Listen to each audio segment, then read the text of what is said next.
Greetings and salutations, everyone. I hope everyone is doing well today. Today I have an upload.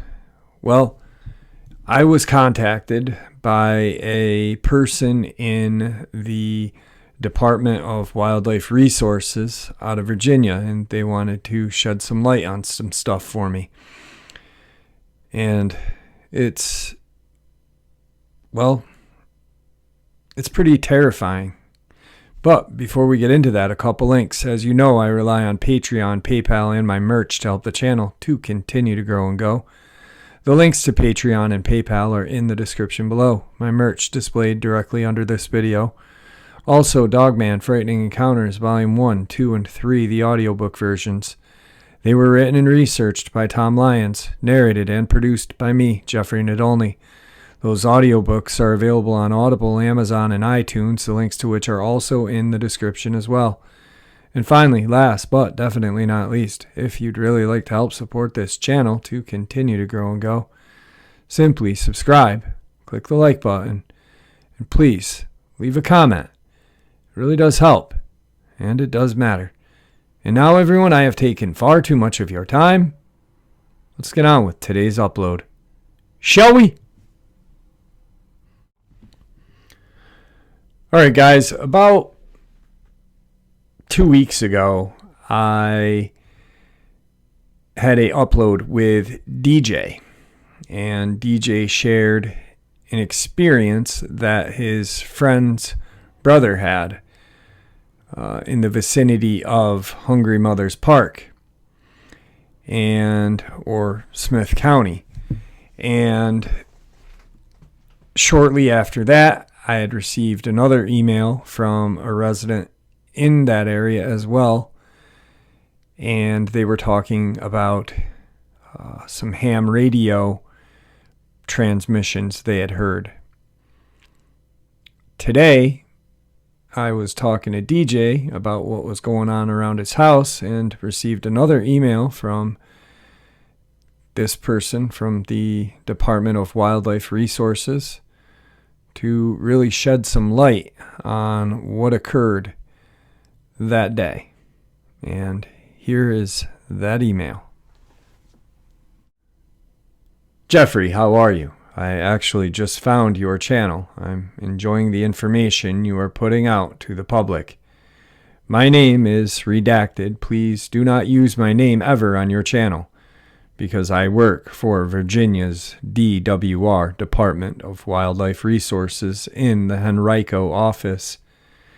I'm reaching out to you to correct the information you shared recently about a supposed dogman under a tarp in the Hungry Mother's State Park vicinity, and a ham radio transmission. First thing is first. 2 weeks ago, on the 7th of June, we received a call from Smith County Sheriff's Office.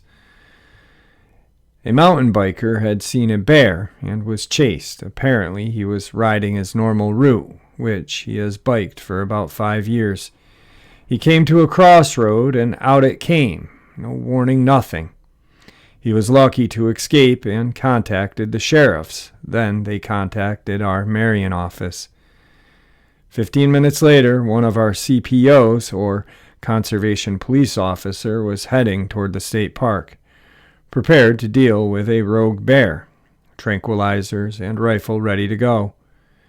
He had tried to contact another officer to accompany him, but they were not available. With that, he asked Smith County Sheriffs for some backup. They were 5 to 10 minutes behind our CPO. For this, let's call our officer Joe. Joe pulls up to the crossroad and gets out, looking for signs of the bear. Joe starts to walk into the tree line he thought the bear had entered. Joe had got maybe 30 to 40 feet into the woods when he hears a growl. He later told me it did not sound bear-like, more like a large wolf, a very deep growl. He starts to look around 360 degrees. As he turns back toward the direction he was going, something huge dropped on top of him. Joe woke up in the back of an ambulance on a stretcher. The paramedics told him that he had what appeared to be a broken collarbone and about 6 to 7 slashes, about an inch deep. They would be heading to Smith County Community Hospital. When the sheriff deputies arrived, they heard rustling in the woods and rushed toward the noise. What they saw is as retold to our Henrico office. We pulled up to the scene and saw the DWR truck with no CPO in sight. We heard some commotion in the woods and proceeded out to where the noise was coming from. When we came upon the scene, Joe was on the ground with a large wolf-like animal on him. We started to scream and make all sorts of racket to scare this creature off of Joe. This monstrous wolf-like creature stood up on its hind legs, straddling him. Per the sheriff deputies, this creature was staring right at them with a look of rage and malice. Saliva was hanging out of its snout. Both deputies had Remington 870 shotguns and proceeded to unload it on this wolf man. I was not there, of course, but saw these pictures of the end results. And it was not a pretty picture. 10 blasts from the 870s did not leave much left of that wolf man.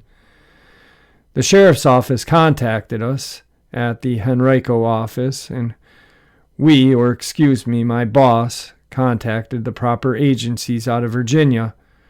From what I was told, roughly 2 hours, a helicopter landed at Richardson Ambulance, and an hour after that, some blacked-out SUVs and a black van showed up, cleaned up the scene, and took care of all of the loose ends. As far as that ham radio transmission, the creature was referred to as human wolf-like creature. We now have been given code words for these things, so the public will not be aware of what is up. Jeff, thank you for looking into all of these strange disappearances and deaths in Virginia. Always remember, one person makes a difference. Today's second subscriber submission. Hello, Jeffrey. I wanted to start off telling you that I followed and subscribed to your channel for about the last year. Memories of my encounter a little over 16 years ago were stirred up from the ambulance encounter you talked about. I was also contacted recently by the government agency and given the all clear to move back home when I am ready. This will become more clear in the telling of my encounter. Also to note, Robert is not my name, and this is a junk email, as I still work for a government service and do not want to be identified. Back in the fall of 2003, I was working as a sheriff deputy approximately 75 miles west of Denver, Colorado. I was young, new, fresh off field training, and almost off of probation. It was late afternoon, and I was dispatched to a call about a bear outside of a caller's home. I acknowledged the call and traveled to the location. I was less than 5 minutes out. A minute before arriving, I was called over the radio that a bear is now outside of another home, but this one was 2 miles away. I thought that's odd that a bear covered so much ground in such a short period of time. Backup was 15 minutes or more out, as there were only 4 deputies, including myself, on shift. I rerouted myself to the new call, as the person on the phone had said it was outside of their house at this time. Upon my arrival, I pulled out my department-issued Remington 870. This was a loaner, as it was my supervisor's 14-inch barrel model. I ejected 1 round of buck and loaded a spear 1-ounce high brass slug into the chamber, followed by 2 more in the tube. My last 2 shots would be standard issued federal premium copper coated double-out buck. I knocked on the door, and a woman in her mid to late 30s answered. She was shaken and told me that a bear was outside her rear window of the house. She saw the back of the head and one eye looking at her inside the house. She said that when she had noticed it, it moved away from the window, growled, and hit or scratched the home. She wanted me to check the area out and make sure that it was gone, as her 2 kids would be returning home from school. I don't remember what practice they were at, but they were at practice that day. I had maybe an hour of daylight left. I radioed to backup that I would check the area behind the house for the bear. Backup Deputy 1 was 5 to 7 minutes out from me, and Backup Deputy 2 went to the other house for the first call. This was due to the first caller getting more and more scared and wanting a deputy there. Walking my way to the backyard, I looked at the window where the homeowner said she was at when she had seen this bear. The window was almost 6 feet up from where I was standing. I thought to myself, that would have to be a pretty big bear. I also noticed scratches in the siding of the home at the bottom of the window. They were pretty deep, and 5 lines running from 1 to 7. I then made my way to the woodline past her backyard. I walked straight into the woods and came upon a small creek. The banks of the creek were several feet wide, and the water running through it was approximately 10 feet wide to 6 to 8 inches deep. The bank of the creek rised approximately 3 feet on both sides. Following the creek about 50 yards into the forest, I saw a large brown furry animal walking away from me on all fours. At this time, I clicked off the safety to the shotgun. I was walking along the dry bank of the creek, trying to make my way up to firmer ground, but the bushes along the higher portion of the creek blocked me. I then moved my way toward a large tree along the bank, as just past it was an opening to higher ground. When I got to the tree, I switched the shotgun to my left hand and used my right to grab onto the tree. The animal heard me, turned toward me, and stood up. I then thought to myself that this was no friggin' bear. Just then, a huge face of a wolf creature appeared literally a foot away from me from the brush by this tree. I was screwed. This was like the scene out of Jurassic Park where the raptor surprised the hunter from the side and kills him. I did the only thing I could think of, let go of the tree and fall to the bank below, just to create some space. The creature was too fast and grabbed my right arm and held me in place. Its massive hand covered 3/4 of my forearm, and I felt searing hot pain of one of its claws penetrating my department coat, digging into the inside of my forearm. This creature looked into my eyes, grinned and growled or laughed, as it was the oddest growl I had ever heard. I used all of my strength in my left hand and wrenched the shotgun around to point it at the creature, and I pulled the trigger. I don't think the creature saw the shotgun until it was too late. I nailed him right in the upper stomach. I was released and fell to the creek bed. I had an unusually soft landing, or just didn't feel anything at that time. I switched the shotgun to my right hand, racked it, and fired at the only thing I could see, its head. I saw a jawbone fly, and then it was quiet.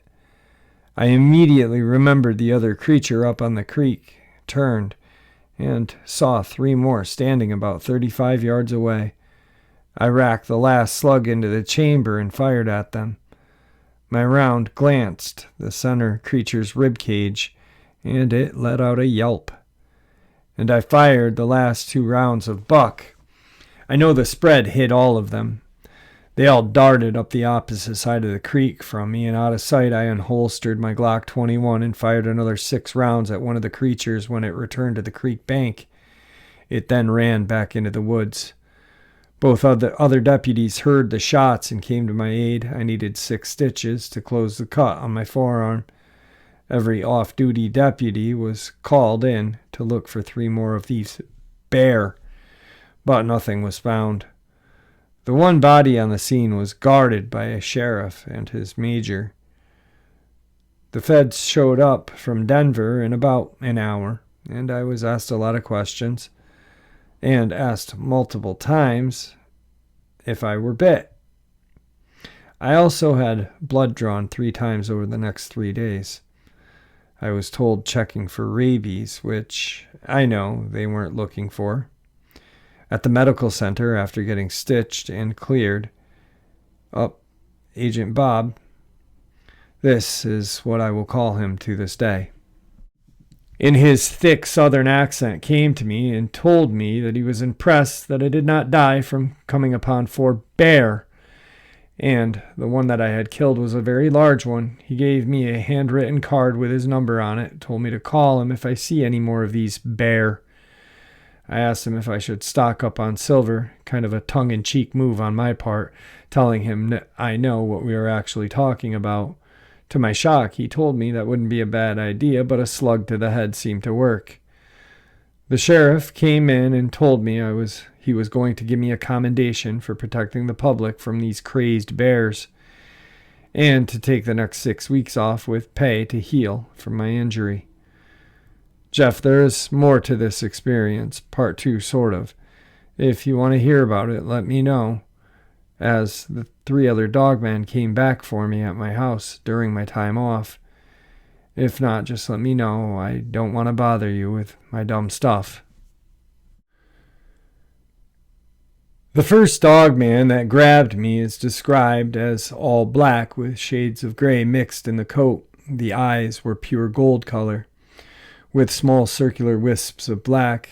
There was no eye shine, as it was still daylight, and it purposely got in my face to show dominance. In fact, it was so close I could see dark plaque buildup on the front teeth of its canines. The closest image is the one you use with the Dogman face in the grass. The first time I saw that image, it gave me instant flashbacks. The way it looked at me and grabbed me, I saw extreme intelligence in its eyes. It was blind luck that I survived. If I did not click off that safety of that shotgun or maintain that firing grip when I transferred it to my left hand, I would not be here today. Before I left for the medical center, I was able to look at the body after my sector partner bandaged up my arm to control the bleeding. There was not much left of the face. The ears were like a German shepherd's, but with tufts at the peak. The hand almost reached to its knees. The hands were massive, and the claws did not look like they grew out like fingernails, but were an extension of the fingertips. I picked up the hand, and one of the deputies said, "Should you do that?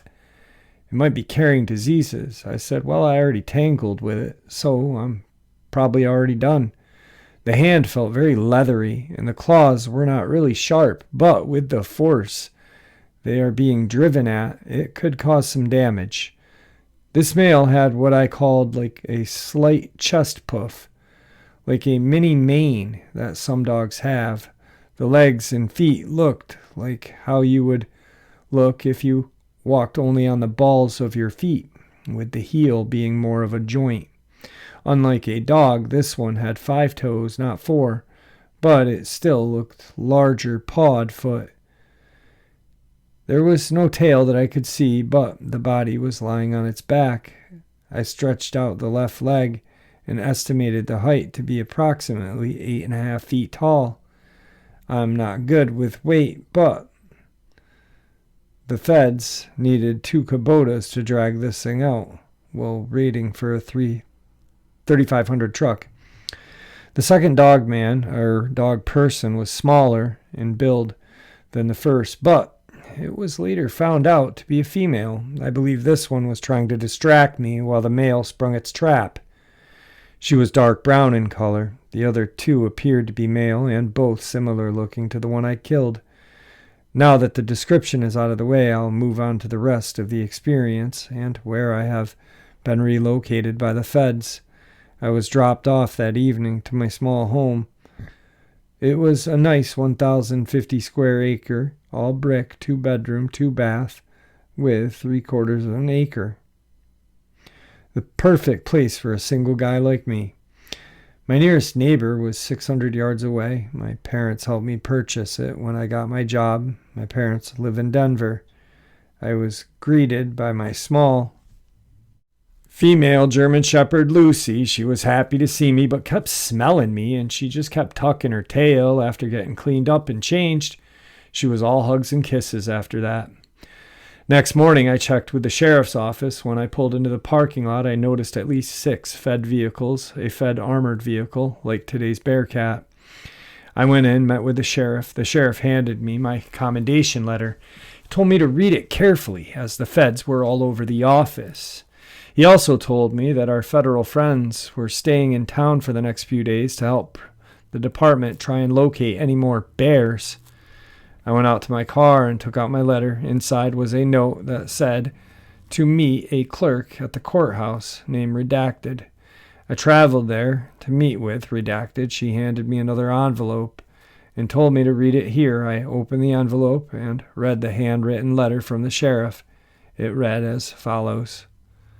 "Son, I can't help you in your time of need as my hands are tied and I'm being watched. So are you.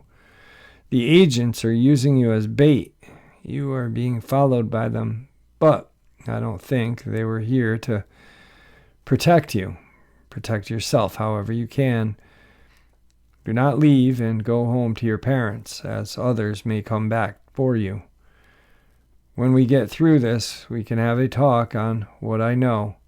You have 1 down, 6 more to go." After I was done reading it, she shredded it and flushed it down the toilet. Over the next week, I went to all my doctor appointments, which were held in a mobile command bus by a doctor I had never seen. She was nice, but barely said a word. Agent Bob stopped by and asked if everything was okay at home. I told him everything was fine. He said, "Great," and on his way out, he looked back at me and said, "Trust your dog." I always carried my Glock 21 with 3 additional mags, and at home I loaded my personal Remington 1187P shotgun, similar to the one I carry at work, but this one was semi-automatic and held 7+1. I loaded it full of slugs and set it by my bedroom door. Thank you, Pops, for the police academy graduation present. On night 11, I was woken at about 2 in the morning. My dog was whimpering and growling. I could hear what sounded like multiple footsteps outside of the house. I had my blinds closed in my bedroom and didn't want to open them. I went over and picked up my shotgun, rechecked it, clicked off the safety, opened my bedroom door. My dog ran out to the living room and dining area. She immediately locked on the back window. She tucked her tail and was frozen. But it was like she couldn't decide whether to bark or run. I had a desk set up in the dining area, as this was where my computer was. I had a small desk lamp on it next to the computer, while still in the hallway, which was dark, and around the corner I used a mirror on the opposite wall to look at the window. I saw the head of the female Dogman looking in the window with a side-eyed stare, like how a real angry dog will warn you that they are going to bite. This time I could see the gold reflection of its eyes. I whispered the command to speak to my dog. She went ape-crazy, barking. I then heard both my bedroom windows shattering, and I popped from the hallway corner, lined up the rifle sight on my shotgun and pulled the trigger. The window was blown outward. I then swung the shotgun back toward the bedroom, but I couldn't find anything to shoot at. I then heard a diesel engine race up and stop. Then I started to hear suppressed gunfire all around my home. After a few minutes, Agent Bob knocked on my door. He told me that was it. I saw 6 men dressed in full SWAT gear with suppressed AR-10s. Agent Bob had me walk with him to my backyard, and on the ground was a female. Agent Bob then said, "You bagged us a girl. Thanks. I've been needing one of them. They're hard to find." There were 2 more bodies in the woods just behind my house. He said 2 got away. Bob was a little more open to me now. He never said what they were other than bear, but told me that if he could, he would eradicate all of them. But people want to research, and air support would be drawn too much attention. He told me that I could not stay here because I'm a marked man. It took a few days, but my house was purchased by them, and I was moved to a desert city. They put in a good word for me to my new department. I was quickly hired and started my new job. And I am now a high rank like brass on the collar rank, so I don't want to come out as crazy. Agent Bob gave me some very specific instructions to visit my parents. One was always fly into Denver, never drive, never go back to the county I worked or surrounding counties. Once a year they'd ask me for some old, worn, unlaundered clothes. Bob retired in 2015. He told me in one of my yearly checks. I don't know what happened in July 19th, but I was I don't know what happened July of 2019, but I was contacted and told that any bears that may remember me had been taken care of, and all requested travel restrictions have been lifted. I will no longer be contacted by them. That's it, Jeff. You now know everything I know. Cover up, yes, for good reason. I believe so. Can they be killed? Yes, but only if you have luck and speed on your side and an awesome dog. R.I.P. Loyal Lucy. Finally, I feel that since everything is over now, I can tell my story and the feds are not going to care, as I'll sound crazy. The others in my group feel the same, as none of us signed any non-disclosure agreements. I think the feds know if we come out with our stories, we will just lose our jobs and look like kooks. Then I emailed him, "Hello, I'd like to have you share your experiences with me on the channel. That way people can hear you. Please let me know." He finally responded. It took him some time. "Jeff, I'm sorry I have not gotten back to you more recently. Also, with current events, I'm working nights and out on the streets. I'm a lieutenant now and on the promotion list for captain. I'm planning on retiring in 4 years when I hit my 20. I wish I could go on your show, but my voice is pretty recognizable. I've been on TV a few times. Also, I was contacted by my last handler and told not to share too much more than I already had, as some of what I said can currently affect their operations. I can talk with you about my incident, but cannot divulge anything related to what they were currently doing or have done recently. They are listening to your channel. Victor may be in the same organization, but that's beyond my knowledge. Agent Bob is kind of like a more serious combo of Jeff Bridges from R.I.P.D. and Alton Brown's impersonation of Colonel Sanders. I've always liked him, as I thought he bent the rules to ensure my success in surviving the revenge attack of these dogmen. When he said trust your dog, he was telling me that she would be my early warning system. I've always had a dog since Lucy.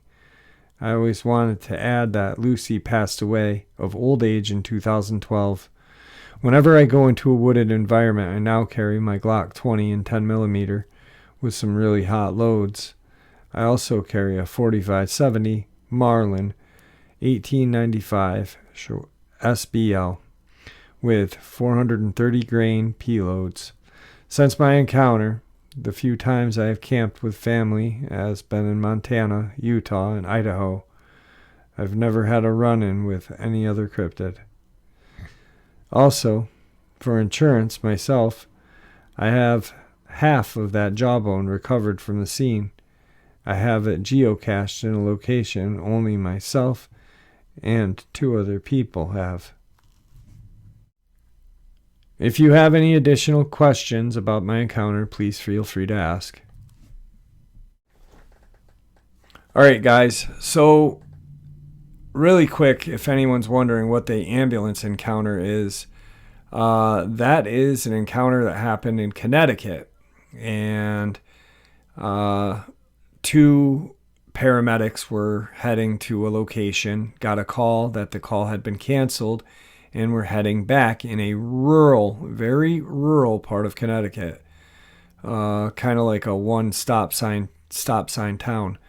And they ended up seeing this wolf or dog, huge animal in front of them. And as they went to pass it, it jumped off into the hedgerow, which was a good 6 to 7 feet. It freaked the passenger out. The driver was freaked out for a long time. Anyway, something like 9 years later, the driver of the ambulance reached out to his partner again and said, "Hey, this is what happened. When we first saw the first one, there were 2 behind us." And he was switching through the cameras on the ambulance. And then As he switched to the other camera, lit up the scene lights, he saw a Dogman not 5 feet away from the passenger side window. If it had been opened, it probably would have pulled the person right out of the window and gone. It was the evilest looking creature. It smiled at the driver when he realized he could see it and just mad dashed it. So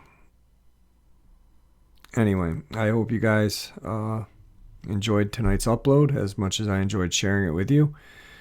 I